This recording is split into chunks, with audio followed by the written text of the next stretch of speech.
Hello dear students, welcome back to my channel physics SPC. Heat transfer का एक question. One end of thermally insulated rod is kept at temperature T1 and other at T2. The rod is composed two sections of length L1 and L2 and thermal conductivity K1 K2 respectively. The temperature at the interface of the two sections is, ये diagram दे रखा है। यहाँ का temperature पूछ रहा है कितना होगा, मान लो T है, ये कैलकुलेट करने नहीं कह रहा है। ठीक है, देखो हीट करंट हमेशा जो फ्लो करती है वो high temperature to low temperature करती है। तो इसमें जो फॉर्मूला यूज हो रहा है पहले वो पढ़ लेते हैं। अगर ये कोई रॉड है, इस रॉड की लेंथ एल है, एरिया क्रॉस सेक्शन ए है, ये एरिया क्रॉस सेक्शन और थर्मल कंडक्टिविटी के, और इसका टेम्परेचर, इस एंड का टेम्परेचर टी एच और इस एंड का टेम्परेचर टी एल। तो हीट करंट जो फ्लो करती है वो high temperature to low temperature करती है। ये हीट करंट है आई एच। तो हीट करंट का जो फॉर्मूला है I H is equal to, इसे रेट ऑफ हीट करंट बोलते हैं। इसे आप बोल सकते हो rate of flow of heat, rate of flow of heat energy बराबर thermal conductivity K A, temperature difference T H minus T L over length. ये फॉर्मूला होता है और इसकी, इसे हीट करंट बोलते हैं या rate of flow of heat energy बोलते हैं। इसकी यूनिट होगी जूल पर सेकेंड, जूल पर सेकेंड। ये फॉर्मूला हम इसमें यूज करेंगे। अब देखो इसमें एक चीज और कर लेते हैं। I H is equal to, इसे ऐसे लिख सकते हैं T H minus T L over L upon K A. T H minus T L over thermal resistance, इसमें आर टी थर्मल रेजिस्टेंस है, इसका फॉर्मूला होता है एल अपॉन के ए। देखो इसमें अगर हीट करंट इसे T1 से T2 फ्लो कर रहा है, अगर हीट एनर्जी ऐसे,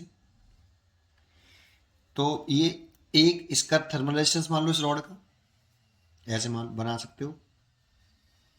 ये पहली रॉड हो गई, इसे ए बी सी सेक्शन मान लेता हूं। चलो तो ये ए पॉइंट हो गया, ये बी, और एक ये आपका सी। इसका टेम्परेचर T1 है, इसका टेम्परेचर T2 है। तो इसका थर्मल रेजिस्टेंस R1 हो गया और ये R2, ये दोनों सीरीज में है। देखो तो यहां से जो हीट करंट फ्लो करेगी सीरीज में सेम करेगी, दोनों में, दोनों सेक्शन में हीट करंट सेम फ्लो करेगी। ठीक है, क्योंकि सीरीज कॉम्बिनेशन में हीट करंट सेम होती है स्टडी स्टेट में।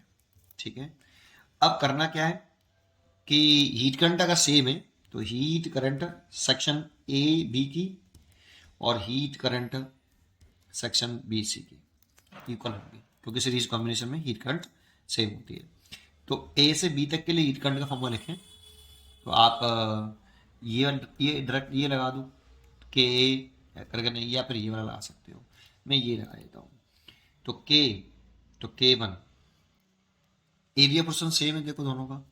तो ए हाई टेम्परेचर से लो टेम्परेचर, तो T1 इस सेक्शन का T1 है, यहाँ पर T लेट कर लिया है, ये निकालना है हमें। तो T1 माइनस के T, temperature difference upon length, इसकी लेंथ है L1 बराबर।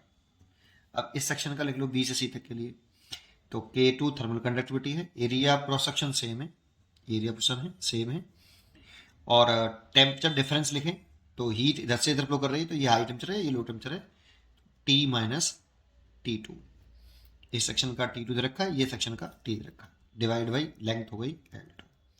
तो A से तो A कैंसिल हो गया, निकालना है T है तो T को कैलकुलेट करने के लिए क्रॉस मल्टीप्लाई कर लो। लेकिन एक देखो K है फिर L है फिर T है, तो ऐसे ही मल्टीप्लाई करेंगे। L2 का मल्टीप्लाई कर रहा हूँ इधर, तो K1 L2, K1 L2 multiplied by T1, तो K1 L2 T1, और इसमें भी मल्टीप्लाई कर लो तो माइनस K1 L2 और T इज इक्वल टू, इसका से मल्टीप्लाई कर लो